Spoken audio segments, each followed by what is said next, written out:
सबैलाई जय मसीह प्रभु यीशु ख्रीष्टको नाममा। प्रिय, हरेक कुरा जुन तपाईको हातमा छ अथवा जुन तपाईले देख्नुहुन्छ त्यो कुराको पछाडि केही न केही कारण, केही न केही उद्देश्य हुन्छ। बाइक तपाईले देख्नुहुन्छ, बाइकको काम के हो भने बाइकमा तपाईले यात्रा गर्न पाउनुहुन्छ। मोबाइल तपाईले देख्नुहुन्छ र यसको काम के हो भने मोबाइलदेखि तपाईले सजिलै टाढाको व्यक्तिसँग तपाईले सम्पर्क गर्न सक्नुहुन्छ। सो आज म तपाईलाई के बताउन चाहन्छु भने तपाई अनि मेरो हातमा भएको पवित्र शास्त्र बाइबल जुन हामी बिलिभ गर्छौं स्वयं परमेश्वरको आत्माको प्रेरणामा लेखिएको हो, यो बाइबल लेखिनुको मुख्य कारण चाहिँ के हो? बाइबलमा तपाईले जम्मा 66 वटा पुस्तकहरू पाउनुहुन्छ जुन चाहिँ 40 जना लेखकहरूद्वारा लेखियो। तर फेरि हामीले केही पनि कुरा बिर्सनु हुँदैन भने मानिस चाहिँ केवल एउटा माध्यम मात्र थियो। स्वयं पवित्र आत्माले नै मानिसहरूलाई चाहिँ बाइबल लेख्नु लगाउँदै हुनुहुन्थ्यो। हात मात्रै मानिसको थियो तर शब्द र आत्माको प्रेरणा चाहिँ स्वयं पवित्र आत्माले नै गर्दै हुनुहुन्थ्यो। उत्पत्तिदेखि प्रकाशको पुस्तकसम्म कम्प्लिट बाइबल लेखिनुको लागि चाहिँ विभिन्न बाइबलको विज्ञहरूले के भन्नुहुन्छ भने लगभग 1500 वर्षको समय लागेको थियो। बाइबलमा तपाईले मुख्य गरेर तपाईले पुरानो करार र नयाँ करार तपाईले भेटाउनुहुन्छ। अनि पुरानो करार चाहिँ हिब्रू र आरामाइक भाषामा लेखिएको थियो भने नयाँ करार चाहिँ ग्रीक भाषामा लेखिएको थियो। आज म तपाईलाई सिम्पली बाइबल कुन उद्देश्यको लागि लेखियो अथवा परमेश्वरले किन बाइबल चाहिँ मानव जातिलाई दिनुभयो।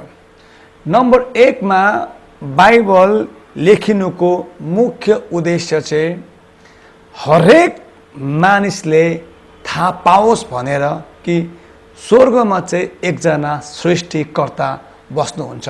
अर्को भाषामा जे पनि कुरा हामीले देख्छौँ, चाहे त्यो आकाश होस्, चाहे त्यो ग्रह, चाहे त्यो सूर्य, चाहे त्यो चन्द्रमा किन नहोस्, चाहे त्यो पृथ्वी, चाहे त्यो रुख, चाहे त्यो मानव जाति, चाहे त्यो समुद्र, चाहे त्यो विभिन्न जीवजन्तु किन नहोस्, त्यो सबै कुराको सृष्टि चाहिँ स्वयं परमेश्वरले नै गर्नुभएको। अहिले हामी मोडर्न सोसाइटीमा छौँ, एडभान्स भएका छौँ अनि विभिन्न कुराहरू हामीले सुने गर्छौँ कि पृथ्वीको सृष्टि चाहिँ धेरै समय पहिला ठुलो ठुलो विभिन्न ग्रहहरू चाहिँ ठक्कर खाएर ठुलो विस्फोट भएर पृथ्वीको सृष्टि भएको अनि विभिन्न समयको बादमा चाहिँ मानिस जातिको पनि उत्पत्ति भयो। र हामीले केही पनि कुरा पढ्ने गर्छौँ भने मानिस चाहिँ पहिला बाँदर थियो र बाँदरबाट चाहिँ बिस्तारै बिस्तारै मानिस जातिमा परिणत भएको हो। तर बाइबलले त्यो कुरा भन्दैन।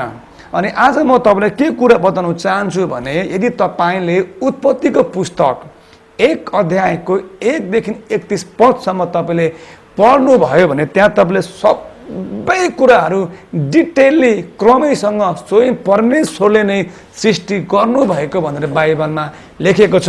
तर आज म तपाईलाई यूहन्नाको पुस्तक 1 अध्यायको 3 पददेखि केही कुरा बताउन चाहन्छु। यूहन्नाको पुस्तक 1 अध्यायको 3 पद यहाँ यसो लेखेको छ, सबै थोक उहाँद्वारा बनिए र बनिएको कुनै थोक पनि उहाँ बिना बनिएन।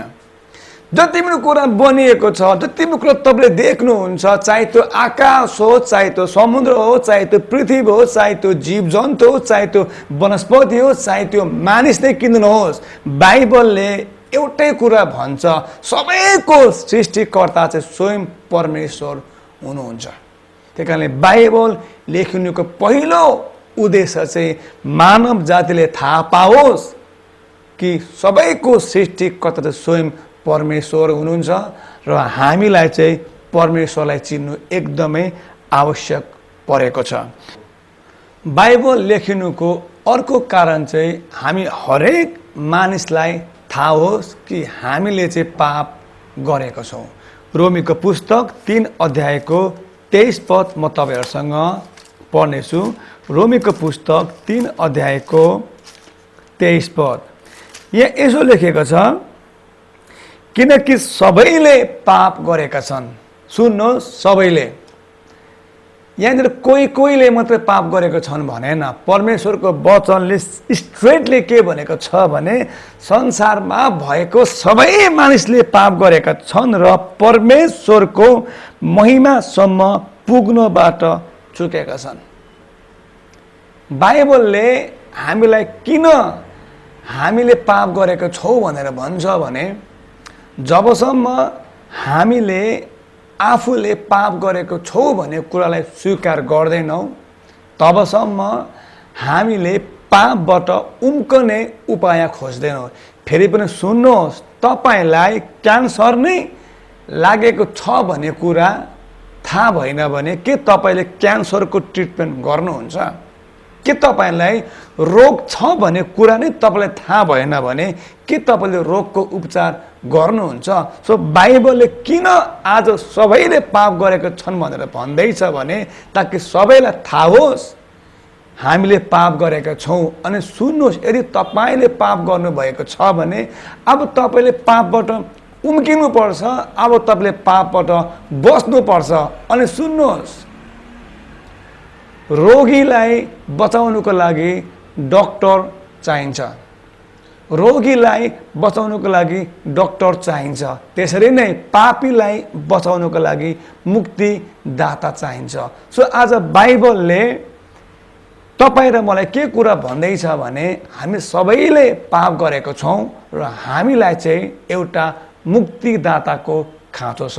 सो एक नम्बरमा तपाईँलाई मैले के भने हरेक मानिसले थाहा पाउनुपर्छ कि सबै कुराको सृष्टि चाहिँ स्वयं परमेश्वरले गर्नुभएको। नम्बर 2 मा हामी हरेकलाई थाहा हुनुपर्छ कि संसारमा जन्मेको सबै मान्छेले चाहिँ पाप गरेको छ। कतिपटक मानिसहरू घमण्ड गर्छ, मैले पाप गरेको छुइनँ, म एकदम पवित्र छु, म एकदम शुद्ध छु, म एकदम चोखो छु। तर यहाँनिर बाइबलले त्यसो भन्दैन त। अनि यो बोनी तामाङले व्यक्तिगत रूपमा भनेको यो मेरो भनाइ पनि होइन। यहाँ बाइबलले के भन्छ भने सबैले पाप गरेका छन् र परमेश्वरबाट टाढा भएका छन्। नम्बर 3, बाइबल लेख्नुको अर्को कारण पापले चाहिँ मानिसलाई नरक लग्छ। सुन्नुहोस्, पापले चाहिँ मानिसलाई नरक लग्छ। रोमीको पुस्तक 6 अध्यायको 23 पदमा तपाईँले के भेटाउनुहुन्छ? त्यहाँ के लेखेको छ भने पापको ज्याला चाहिँ मृत्यु हो। सुन्नुहोस्, पापको ज्याला चाहिँ मृत्यु हो। तपाईँ मेरो घरमा काम गर्नु आउनुभयो, तपाईँलाई मैले दिनभरि काम लाग्यो भने नि बेलुका तपाईँको कामको ज्याला मैले दिनुपर्छ। अर्को शब्दमा तपाईँ कुनै कम्पनीमा तपाईँ काम गर्नुहुन्छ, तपाईँ जब गर्नुहुन्छ भने महिनाभरि तपाईँले गर्नुभएको काम अनुसारको ज्याला अथवा अहिलेको बुझ्ने भाषामा नि तपाईँले तपाईँको स्यालेरी पाउनुपर्छ। त्यसरी सुन्नुहोस्, बाइबलले के भन्छ भने पापको ज्याला चाहिँ मृत्यु हो। मतलब कुनै मान्छेले जीवनकालभरि पाप गरिबस्छ भने अब उसले आफूले गरेको कामको ज्याला पनि त पाउनु पर्यो। अनि त्यो ज्याला चाहिँ बाइबलले के भन्छ? मृत्यु भन्छ। अर्को शब्दमा त्यो मृत्यु भन्दाखेरि चाहिँ बाइबलले चाहिँ नरक भनिरहेको छ। मत्तीको पुस्तक 7 अध्यायको 13 अनि 14 पदमा यसो लेखेको छ, साँघुरो ढोकाबाट भित्र पस। ध्यान दिएर सुन्नु, साँघुरो ढोकाबाट भित्र पस, किनभने विनाशमा पुर्याउने ढोका फराकिलो र बाटो सजिलो हुन्छ। साँघुरो ढोकाबाट भित्र पस, किनभने विनाशमा पुर्याउने ढोका फराकिलो र बाटो सजिलो हुन्छ र यसबाट भित्र पस्नेहरू धेरै हुन्छन्। सुन्नुहोस्, यो साँघुरो ढोका बाइबलले भन्दै गर्दाखेरि यो साँघुरो ढोका चाहिँ वास्तवमा यीशु ख्रीष्ट आफै हुनुहुन्छ। 14 पद, किनभने जीवनमा पुर्याउने ढोका साँघुरो हुन्छ र बाटो कठिन हुन्छ जसले चाहिँ जीवनमा पुर्याउँछ र त्यो भेट्टाउने चाहिँ थोरै नै हुन्छ। बाइबलले हामीलाई चुनौती दिन्छ, बाइबलले हामीलाई च्यालेन्ज गर्छ।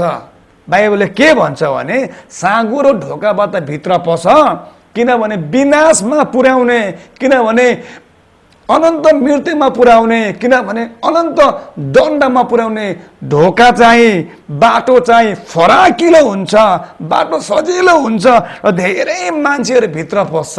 तर अनन्त जीवनमा पुर्याउने ढोका चाहिँ साँघुरो हुन्छ, कठिन हुन्छ, जो स्वयं यीशु ख्रीष्ट हुनुहुन्छ र जसले चाहिँ जीवनमा पुर्याउँछ। त्यो ढोका भेटाउन चाहिँ थोरै मानिस मात्र हुन्छ। सो आज म तपाईँलाई बताउन चाहन्छु, विश्वासीजन जतिले पनि मलाई संसारको कुना कुनाबाट हेर्दै हुनुहुन्छ, तपाईँले ख्रीष्ट यसोलाई विश्वास गर्नुभएको छ भने नि तपाईँले जीवनमा गर्नुभएको सबैभन्दा बेस्ट निर्णय हो। अनि बाइबलमा पावलले के भन्छ भने अनन्त जीवनलाई चाहिँ पक्रिराख। मतलब के भनेको, धेरै समस्याहरू आउँछ, धेरै परिस्थितिहरू आउँछ, ब्याकसाइड हुनु लगाउँछ, ख्रीष्ट यसोलाई त्याग्नु, ख्रीष्ट यसोदेखि टाढा पार्न खोज्छ। त्यही कारणले आज म तपाईँलाई बताउन चाहन्छु, जतिले पनि ख्रीष्ट यसोलाई विश्वास गर्नुभएको छ, जति पनि साँघुरो ढोकाभित्र पस्नु भएको छ, मृत्युको अन्तिम साससम्म तपाईँले आफ्नो विश्वासमा तपाईँले बलियो हुनुहोस्। बाइबलले भन्छ विश्वासको अति उत्तम लडाइँ लड। बाइबलले यो भनेको छ अन्तिमसम्म स्थिर हुने चाहिँ बचाइनेछ। सो सुन्नुहोस्, मृत्युको अन्तिम साससम्म पनि यीशु ख्रीष्टमाथि गरेको विश्वासदेखि तपाईँ पछि नफर्किनुहोस्। यीशु ख्रीष्टलाई तपाईँले विश्वास गरिबस्नुहोस्। तपाईँलाई मैले भने 1 नम्बर बाइबल लेख्नुको उद्देश्य चाहिँ सबै मानिसले थाहा पाएको होस् कि परमेश्वर नै सबै कुराभन्दा माथि हुनुहुन्छ, परमेश्वर नै सबैभन्दा पवित्र हुनुहुन्छ, परमेश्वर नै सबैभन्दा शक्तिशाली हुनुहुन्छ र परमेश्वर नै सबै कुराको सृष्टिकर्ता हुनुहुन्छ। 2 नम्बरमा संसारको हरेक मान्छेले पाप गरेको छ। 3 नम्बरमा पापले चाहिँ मानिसलाई विनाशमा पुर्याउँछ, पापले चाहिँ मानिसलाई अनन्तको लागि नरकमा अनन्तको दण्डमा पुर्याउँछ। अब नम्बर 4 बाइबल लेख्नुको मुख्य कारण, चौथो कारण चाहिँ यीशु ख्रीष्ट मात्र स्वर्ग जाने बाटो हुनुहुन्छ। म तपाईँलाई एउटा कुरा बताउन चाहन्छु, तपाईँले काठमाडौँ जानु पर्यो भने नि तपाईँसँग चोइस छ। तपाईँ मुगदनको बाटो पो जानुहुन्छ कि, तपाईँ सिन्धुलीको बाटो पो जानुहुन्छ कि, तपाईँ फालुङको बाटो पो जानुहुन्छ कि, अझै तपाईँको ट्र्याकहरू धेरै बाटो तपाईँको बन्दै छ। तर स्वर्ग त्यस्तो ठाउँ होइन। स्वर्ग तपाईँ यताबाट पनि त्यताबाट पनि तपाईँ जानु पाउनुहुन्न। म तपाईँलाई बताउन चाहन्छु, स्वर्ग जाने बाटो चाहिँ मैले भनेको होइन है, बोनी तामाङले भनेको होइन, तर बाइबलले के भन्छ भने स्वर्ग जाने बाटो चाहिँ देयर ओन्ली वान वे, त्यहाँ एउटै मात्र बाटो छ। अनि त्यो बाटो चाहिँ के हो? स्वयं यीशु ख्रीष्ट। यूहन्नाको पुस्तक 14 अध्यायको 6 पद तपाईँ मसँग खोल्नुहोस्। यूहन्नाको पुस्तक 14 अध्यायको 6 पदमा यसो भनेको छ। यूहन्नाको पुस्तक 14 अध्यायको 6 पद, बाटो सत्य र जीवन म नै हुँ, मद्वारा बाहेक कोही पनि पिता कहाँ आउनु सक्दैन। बुझ्ने भाषामा यीशु ख्रीष्टले यसो भन्दै हुनुहुन्थ्यो, स्वर्ग जाने बाटो म मात्र हो, मदेखि अर्को कुनै पनि बाटो छैन।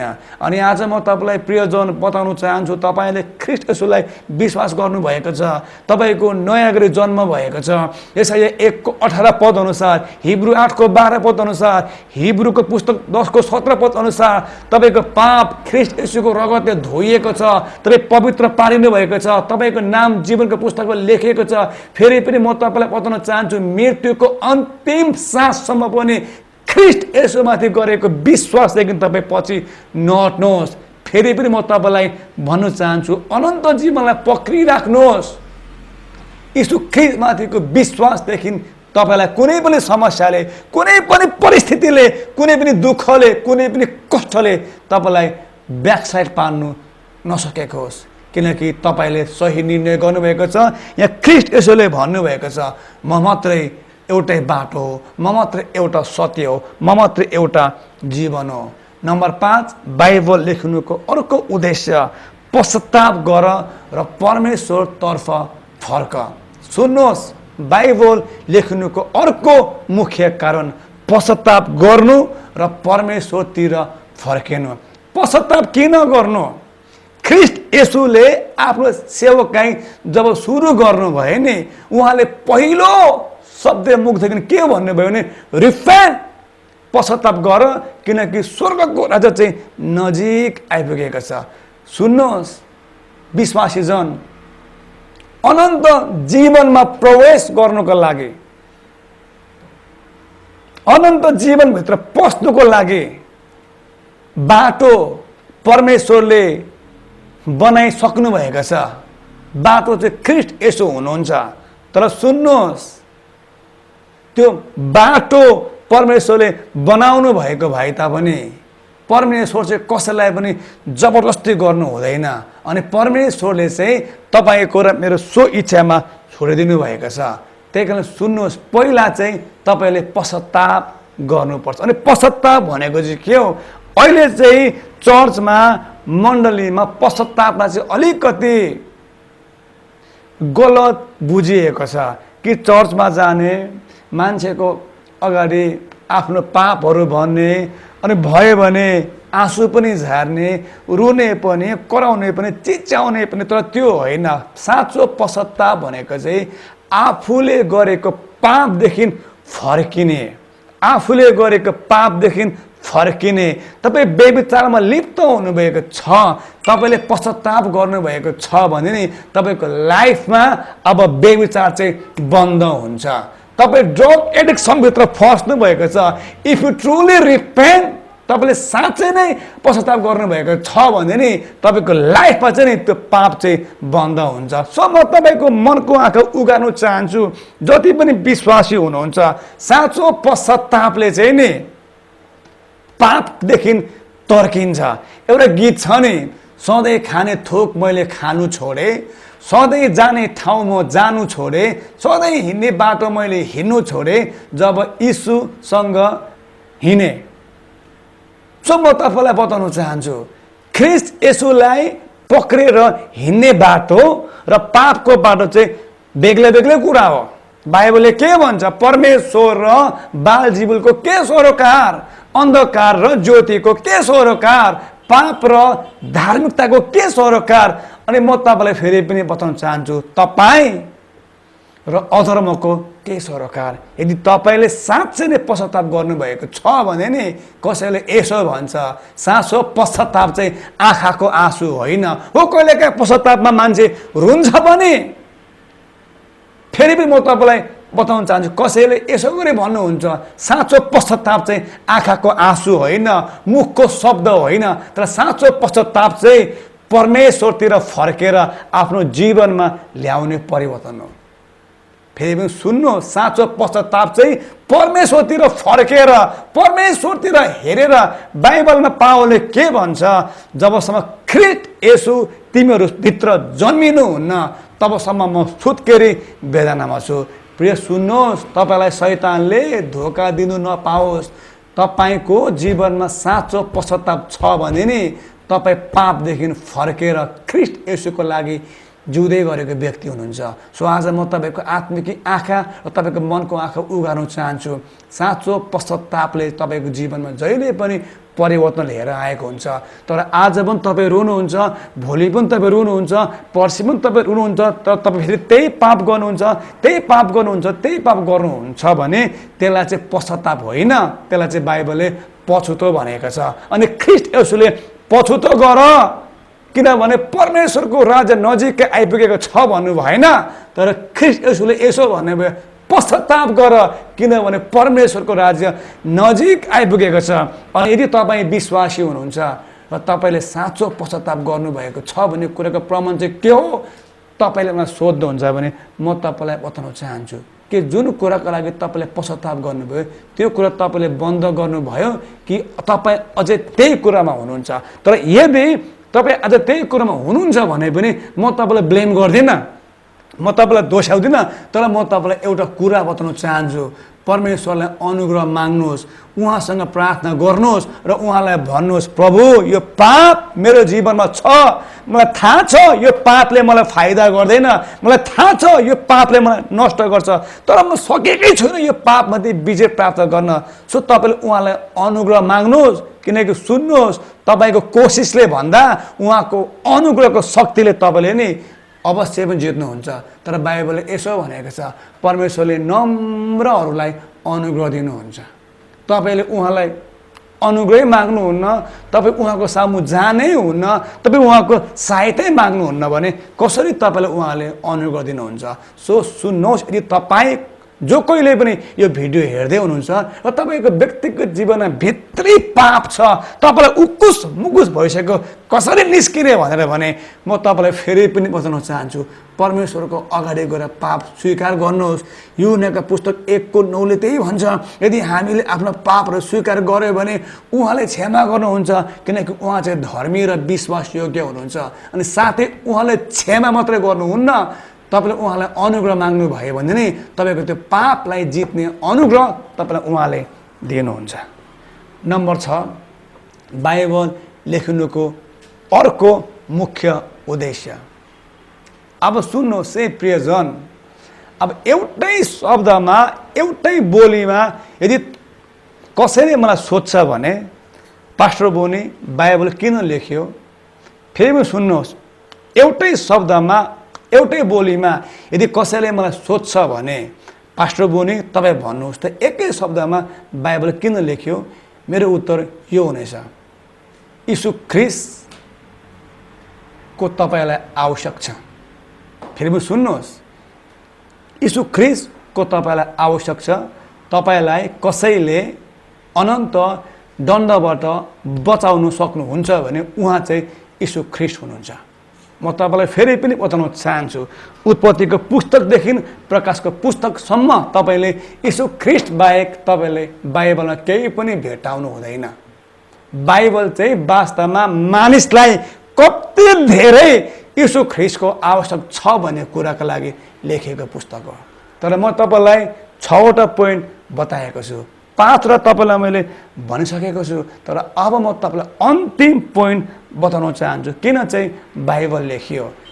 सुन्नुहोस् विश्वासी, तपाईँलाई परमेश्वरले माया गर्नुहुन्छ, तपाईँलाई परमेश्वरले माया गर्नुहुन्छ।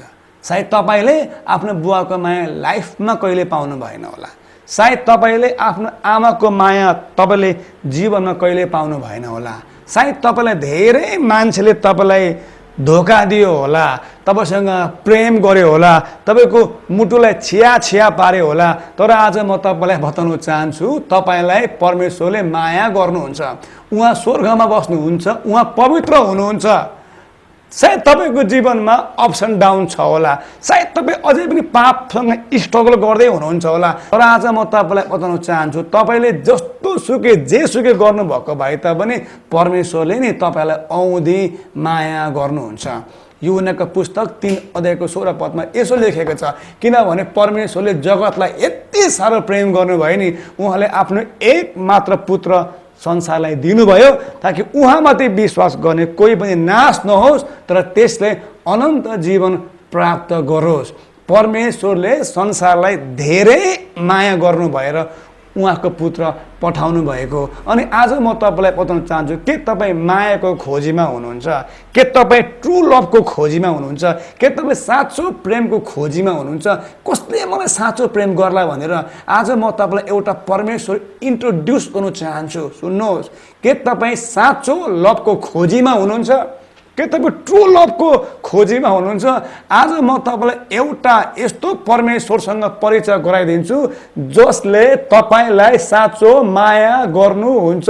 इभन वेन यु फेल, जब तपाईँ लड्नु हुँदाखेरि पनि, जब तपाईँ चुक्नु हुँदाखेरि पनि, जब तपाईँ राम्रो नहुँदाखेरि पनि, जब तपाईँ आफ्नो जीवनको तल्लो लेभलमा हुनुहुँदाखेरि पनि, तपाईँलाई आफ्नो परिवारले, आफ्नो समाजले, आफ्नो इष्ट मित्रले सबैले त्याग्दाखेरि पनि तपाईँलाई एकजना परमेश्वर हुनुहुन्छ जसले सधैँ भन्नुहुन्छ I love you, I love you, I love you.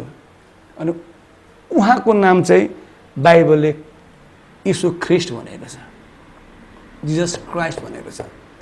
म तपाईँलाई मेरो बारेमा थोरै कुरा बताउन चाहन्छु।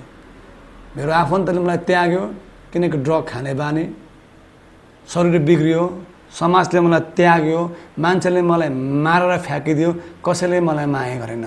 तर 25 वर्षको समयमा, 25 वर्षको उमेरमा जब म सुधार केन्द्रमा थिएँ, ड्रगलाई छोड्नुको लागि, छुटकारा पाउनुको लागि त्यहीँनिर मैले ख्रिस्ट येशूको बारेमा सुन्ने मौका पाएँ। अनि त्यही दिनदेखि आजको दिनसम्ममा मलाई परमेश्वरले उहाँको अपार प्रेमले सम्हाल्नु भएको छ। बाइबलमा यसो लेखेको छ, बिलापको पुस्तक 3 अध्यायमा उहाँको अपार प्रेमले गर्दा हामी भस्म भएका छैनौँ। म तपाईँलाई भनौँ, सायद तपाईँलाई कत्रो ठुलो रोग लाग्यो होला विगतमा, तर तपाईँ किन मर्नु भएन?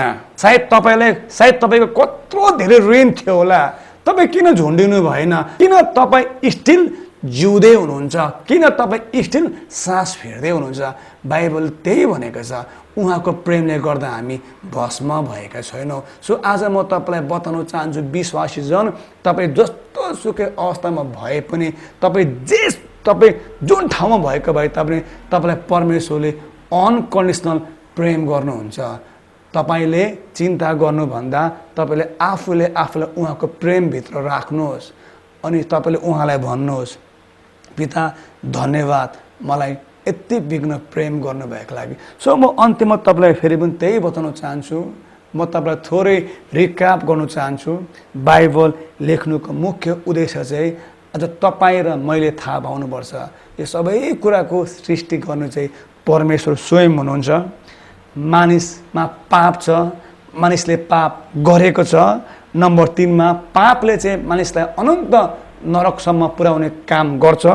नम्बर 4 मा यीशु ख्रिस्ट मात्र एउटा बाटो हुनुहुन्छ जसले मानिसलाई नरकबाट तानेर स्वर्ग लग्ने काम गर्नुहुन्छ।